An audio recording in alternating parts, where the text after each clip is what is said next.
नमस्कार मित्रांनो, पुन्हा एकदा तुमचं स्वागत आहे इन्फो मराठी 24 या यूट्यूब चॅनलवर। मित्रांनो, EPFOचे नियम बदलले आहे, त्याबद्दल एक अत्यंत महत्त्वाची बातमी घेऊन आलेलो आहे। बातमी आहे EPFOचे नियम बदलले, कोट्यवधी कर्मचाऱ्यावर परिणाम।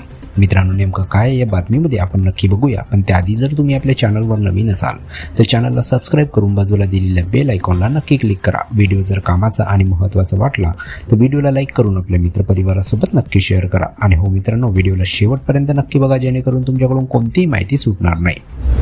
मित्रांनो, कर्मचारी भविष्य निर्वाह निधी संघटना म्हणजे EPFOने अलीकडेच काही महत्त्वाचे नियम बदलले आहेत, जे भारतातील कोट्यवधी कर्मचाऱ्यावर परिणाम करू शकतात। या नियमाचे उद्दिष्ट म्हणजे प्रक्रियेला अधिक सोपे, डिजिटल आणि पारदर्शक बनवणे आहे। चला तर मग आपण पाहूया EPFOने कोणते नियम बदल केले आहेत आणि त्याचा आपल्यावर काय परिणाम होणार आहे। पहिला आहे फेस व्हेरिफिकेशन, UAN जनरेट आणि ॲक्टिवेशन। मित्रांनो, आता EPFO सदस्य आपला युनिव्हर्सल अकाउंट नंबर म्हणजे UAN फेस व्हेरिफिकेशनच्या माध्यमातून तयार करू शकतात आणि ॲक्टिव्ह करू शकतात। केंद्रीय श्रम मंत्री मनसुख मांडविया यांनी या नव्या डिजिटल सेवा लॉन्च केल्या आहेत। उमंग ॲपचा वापर करून आधार आधारित फेस ऑथेंटिकेशन टेक्नॉलॉजीद्वारे UAN जनरेट करता येतो। नवीन कर्मचाऱ्यासाठी नियोक्ता देखील या सुविधेचा वापर करून सहज UAN तयार करू शकतो। ज्यांच्याकडे आधीच UAN आहे पण ते ॲक्टिव्ह नाही, तेही आता मोबाईलमधून उमंग ॲप वापरून ॲक्टिव्ह करू शकतात। हे सगळे डिजिटल पद्धतीने होऊ लागल्याने वेगळे डॉक्युमेंट सबमिट करण्याची गरज कमी झालेली आहे।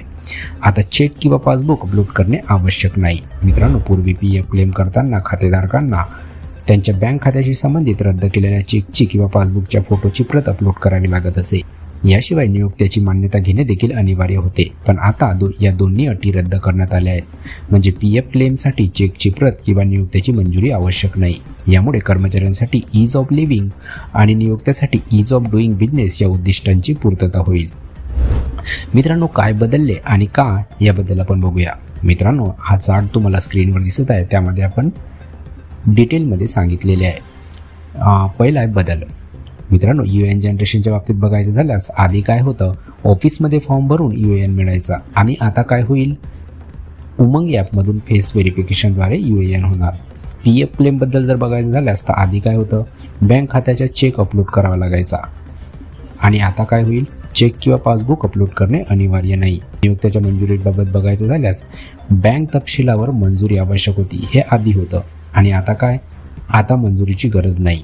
मित्रांनो, EPFOच्या या सुधारित नियमामुळे प्रक्रियेत अधिक पारदर्शकता, गती आणि सुविधा येणार आहे। डिजिटलायझेशनमुळे कर्मचाऱ्यांना कार्यालयात फेऱ्या मारण्याची गरज नाही आणि संपूर्ण प्रक्रिया मोबाईलवर किंवा ऑनलाईन सहज करता येते। तर मित्रांनो, कशी वाटली कामाची आणि महत्त्वाची बातमी? जर बातमी कामाची आणि महत्त्वाची वाटली असेल तर व्हिडिओला लाईक करून आपल्या मित्रपरिवारासोबत नक्की शेअर करा। तसेच जर तुम्ही आपल्या चॅनलवर नवीन असाल तर चॅनलला सबस्क्राईब करून बाजूला दिलेल्या बेल आयकॉनला नक्की क्लिक करा। व्हिडिओ बघितल्याबद्दल खूप खूप धन्यवाद।